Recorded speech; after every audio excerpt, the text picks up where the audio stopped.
Hallelujah. चलिए हम आगे बढ़ते हैं। यहाँ पे लिखा है, फिर जाते हुए उसने एक मनुष्य को देखा जो जन्म से अंधा था। ठीक है, एक मनुष्य जो जन्म से अंधा था। उसके चेलों ने उससे पूछा, हे रब्बी, किसने पाप किया था कि यह अंधा जन्मा, इस मनुष्य ने या इसके माता पिता ने? अब आमतौर पे इंसान मुसीबत में कब होता है या बीमारी में जब होता है तो क्या सोचता है कि शायद मैंने कोई गलती की है जिसकी सज़ा परमेश्वर मुझे दे रहा है। हाँ कि ना, है ना? या अपने ज़िंदगी के अंदर कई बार ऐसे हालात आ जाते हैं जो बहुत ही ज़्यादा बुरे और बदतर होते हैं और परमेश्वर हमें उसमें से निकाल रहा है। इसका मतलब क्या सोचते हैं लोग कि शायद हमने कुछ गलती की है जिसकी भुगतान हमें करना है। लेकिन मैं सच बताना चाहता हूँ, आपको भुगतान इस धरती पे जीते जी नहीं करना है। अगर आप मसीह के बिना अपने पाप में मर गए तब भुगतान आपको नरक में जाके करना पड़ेगा, और फिर वो कभी पूरा नहीं होने वाला वो ऐसा भुगतान, क्योंकि हम सांस लेते लेते भी पाप कर देते हैं। सांस लेने में कितना टाइम लगता है? कुछ भी सेकंडों का टाइम भी नहीं लगता, हम सांस लेते लेते पाप कर देते हैं। सुबह उठते ही पाप करते हैं, रात को सोने से पहले पाप करते हैं, नींदों में भी कर देते हैं, क्योंकि लोगों के दिमाग में सपन चलते हैं ना, सपने, उनमें भी वो बंदे पाप करते हैं। क्यों? क्योंकि उनका दिमाग गंदा हो जाता है सारा दिन। जो दिमाग में चलेगा वही रात को दिखेगा। हालेलुया। तो इंसान इतना ज़्यादा पाप के अंदर पड़ा हुआ है, वो अपने पाप का भुगतान खुद नहीं दे सकता। हालेलुया। उसको ज़रूरी है कि कोई उसके लिए पापों का भुगतान करे। हमारी कंडीशन जो भी है वो हमें लगता है कि हमारे पापों की वजह से है या हमने कोई गलती की है। असल में यीशु मसीह ने सभी के पाप मिटाए हुए हैं। यीशु मसीह ने क्रूस के ऊपर पूरे जगत के पाप उठा लिए थे, पूरे जगत को पाप से मुक्त कर दिया था। अब जगत को क्या जानने की ज़रूरत है कि यीशु मसीह ने उनके पाप ले लिए और वो पाप से आज़ाद हैं और यीशु मसीह के द्वारा उनका छुटकारा हो चुका है। उनको ये विश्वास करने की ज़रूरत है, उनको उद्धार मिल जाएगा। हालेलुया। अगर परमेश्वर की दृष्टि से हम देखें तो जगत पाप के अंदर नहीं है। जगत में कोई पाप नहीं है, कोई व्यक्ति पापी नहीं है, लेकिन वो पाप में कैसे गिना जाता है? क्योंकि वो विश्वास नहीं करता कि उसके पाप मिटा दिए गए और यीशु के द्वारा मिटा दिए। वो खुद अभी भी अपने पापों को मिटाने की कोशिश करता है, दान करके, पुण्य करके। हालेलुया। तो यहाँ से क्या पता चलता है? उनको क्या लगता है हमारे पिछले जन्म के जो पाप हैं या हमने जो कोई भी पाप किए हैं उनका छुटकारा हो जाएगा। असल में छुटकारा हो चुका है, उनको सिर्फ विश्वास करना है कि यीशु मसीह ने उनके पापों का भुगतान कर दिया। हालेलुया। यहाँ पे उसके चेलों ने पूछा कि प्रभु, हे रब्बी, किसने पाप किया था कि ये अंधा जन्मा, इसने या इसके माता पिता ने? अब यहाँ पे दो चीजें बताई गई। पहली बात, इस व्यक्ति के पाप ने इसे अंधा किया या इसके माता पिता के पापों के द्वारा ये अंधा हुआ। यानी कि ओल्ड टेस्टामेंट के अंदर, व्यवस्था के अंदर परमेश्वर क्या बोलता है कि मैं तेरे पापों की सजा फिर आने वाली पीढ़ियों तक को दूंगा, चौथी, पांचवी, छठवीं पीढ़ी तक को दूंगा। क्यों करता था परमेश्वर ऐसा? ताकि एक व्यक्ति को सारे पाप ना भुगतान करना पड़े, सारे पाप का वो बांट के सजा देता था ताकि एक अकेले पे बोझ ना आए। ये भी परमेश्वर का प्यार है। हालेलुया। कि अगर एक ही व्यक्ति पे परमेश्वर सारा बोझ डाल दे तो व्यक्ति भुगता नहीं पाएगा। वो 4 पीढ़ियों में बांट के सभी को इसकी सजा देता था, बांट के थोड़ी थोड़ी। ये भी उसका प्रेम है। आमीन। तो यहाँ पे क्या सोचने वाली बात है, हम जो गलतियां करते हैं मसीह से बाहर जो गलतियां हम करते हैं उसका प्रभाव हमारी आने वाली जनरेशन पे भी पड़ता है। ठीक है, हमारी जो गलतियां हैं ना, हम जो करते हैं मसीह से बाहर, तो उसका असर जो है वो आने वाली पीढ़ी पे भी पड़ेगा। आपके आने वाले बच्चे, उनके आने वाले बच्चे, उन तक भी वो पाप ट्रांसफर होगा। आदम ने अकेले ने पाप किया था। अदन की वाटिका में परमेश्वर ने उसे बोला कि तू उस भले और बुरे के ज्ञान के वृक्ष से वो फल ना खाना। हालेलुया। यही बोला था ना, उसने बोला तू ये फल ना खाना, और आदम ने नहीं खाया। ऐसा ही था ना? नहीं खाया ना उसने? नहीं, फंस गए आप। खाया। प्रभु ने उसे मना किया और उसने खाया। किसकी बातों में आके? अपनी वाइफ की बातों में आके। अब वाइफ यहाँ पे गलत नहीं है, ठीक है? वाइफ यहाँ पे गलत नहीं है। गलत कौन हो गया? शैतान, जो आया जिसने परमेश्वर की आज्ञा को लिया, उसने वचन को ही लिया। प्रभु ने कहा कि तू ये वृक्ष से फल मत खाना, और शैतान ने क्या बोला, क्या परमेश्वर ने ये बोला है कि तुम कोई भी वृक्ष से फल मत खाना? प्रभु ने ये बोला ही नहीं कि कोई भी वृक्ष से मत खाना। प्रभु ने क्या बोला, सिर्फ भले और बुरे का जो ज्ञान का वृक्ष है उसका फल ना खाना। उसी के साथ जीवन का पेड़ भी लगा हुआ है जिसमें जिंदगी का फल है। प्रभु ने उससे मना नहीं किया कि वो मत खाना, लेकिन शैतान ने किस बात को पकड़ा कि तुम्हें इस फल से रोका है ना, तो यही खिलाना है। हालेलुया। उन्होंने वही पाप किया जिससे परमेश्वर ने रोका। इससे कोई फर्क नहीं पड़ने वाला था अगर वो खा लेते, क्योंकि परमेश्वर ने जब तक कोई आज्ञा नहीं दी थी तो उसका कोई असर नहीं था।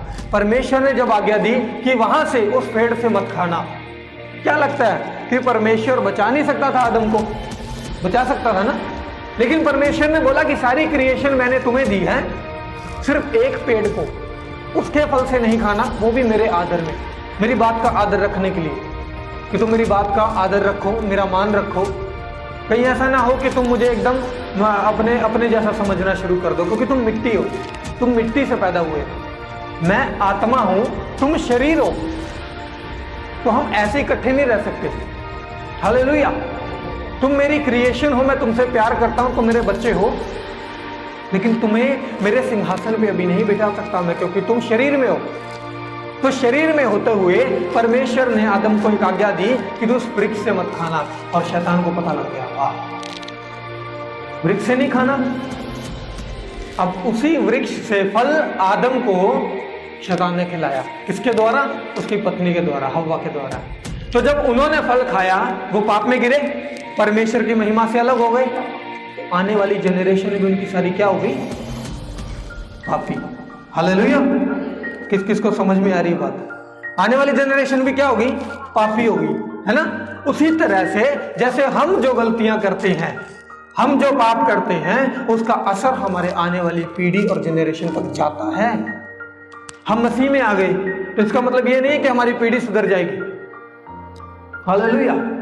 हमारा जब पूरा परिवार मसीह में आएगा ना, तब उनके पाप क्षमा होंगे, क्योंकि उन्होंने अभी विश्वास भी नहीं किया। आपने विश्वास कर लिया, आपके पाप मिटाए गए, आप धो दिए गए हो। उसके बाद जब आपके बच्चे, आपका परिवार प्रभु में आता है तो उनके पाप मिटाए जाते हैं, वो उनकी आने वाली जनरेशन शुद्ध हो जाती है, क्योंकि जो पाप का जो बोझ है ना, जो उनके सिर पे था, वो हटा दिया गया, वो हटा दिया गया। तो आने वाली जनरेशन क्या हो गई? शुद्ध हो गई। आने वाली जनरेशन को जब वो खुद प्रभु में चलाएंगे, प्रभु के बारे में बताएंगे, तो आने वाली उनकी जनरेशन भी आगे से शुद्ध और पवित्र होती चली जाएगी। हालेलुया। तो आज अपनी जनरेशन को, आज अपने परिवार को, पीढ़ी को शुद्ध करना और बचाना किसकी जिम्मेदारी बनती है? हमारी। अगर हम विश्वास करेंगे तो हमारा परिवार ऑटोमेटिक ही करेगा। हालेलुया। हम कहते हैं कि हमारा परिवार विश्वास नहीं करता, विश्वास वो करता है लेकिन डरता है, उसको पूरी जानकारी नहीं है, वो इसलिए डरता है। हमें ये छोड़ना पड़ेगा, हमें दुनिया क्या बोलेगी, हमारे साथ वाले क्या बोलेंगे। सबसे पहले अपनी संगति सुधारनी जरूरी है। हालेलुया। इंसान जिस संगति में रहता है उसके ऊपर उसी संगति का असर होगा। अगर मैं बहुत ज़्यादा पॉलिटिशियन या पॉलिटिकली बातें करने वाले जो से होते हैं, ये जो मंत्रियों की बातें करना, ये फलाने MC यहाँ पे खड़ा हो गया, ये इन सब चीज़ों में जिसका ध्यान होता है, मैं उनके बीच में रहूँगा तो मुझे क्या सीखने को मिलेगा? यही चीज़ें मिलेगी मेरे को सीखने को, क्योंकि मुझे और कुछ नहीं मिलेगा सीखने को। अगर मैं रहता हूँ बिजनेसमैन लोगों के बीच में जो अपने कार्य को, कारोबार को आगे बढ़ाने की बात करते हैं कि हमें कैसे अपने बिजनेस को करना है, तो मैं क्या बातें सीखूंगा बिजनेस की, है ना। अगर मैं नशे वालों के बीच में बैठूंगा तो मैं क्या सीखूंगा? क्या? ऑब्वियस ही बात है, सिंपल है। तो अगर मैं आत्मिक लोगों की संगति करता हूं तो मैं क्या बनूंगा? बाइबल में लिखा है, बुद्धिमानों की संगति कर तो तू भी बुद्धिमान हो जाएगा। हालेलुया। हम सबको बुद्धिमान होना ना, लेकिन हमारे समाज में ज्यादा बुद्धिमान लोगों को ना क्या बोलते हैं? पागल।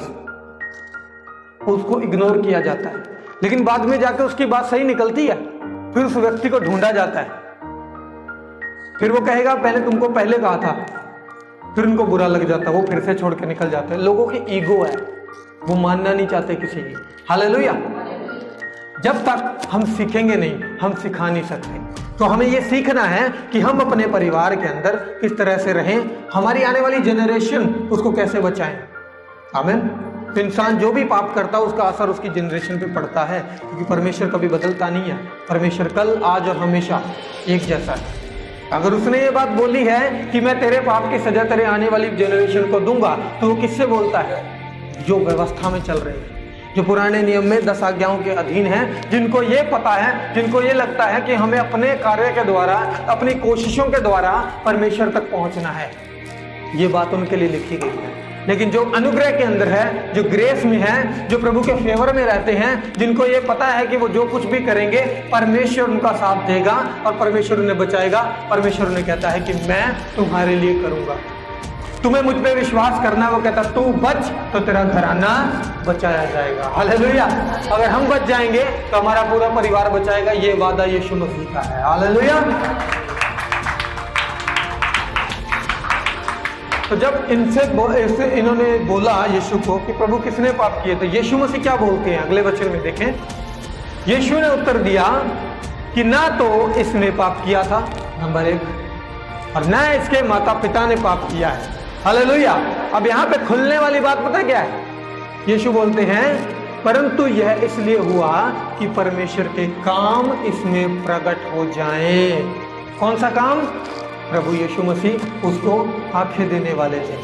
हालेलुया। उस अंधे को यीशु मसीह नई आंखें देने वाले थे। आमीन।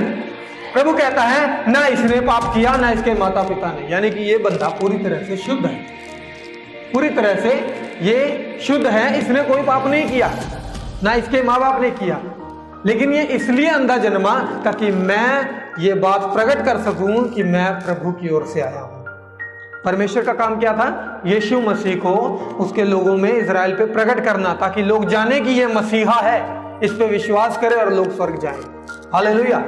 तो यीशु मसीह ने परमेश्वर के कार्य को दिखाने के लिए उस व्यक्ति के बारे में बोला कि ये इसलिए अंधा हुआ है।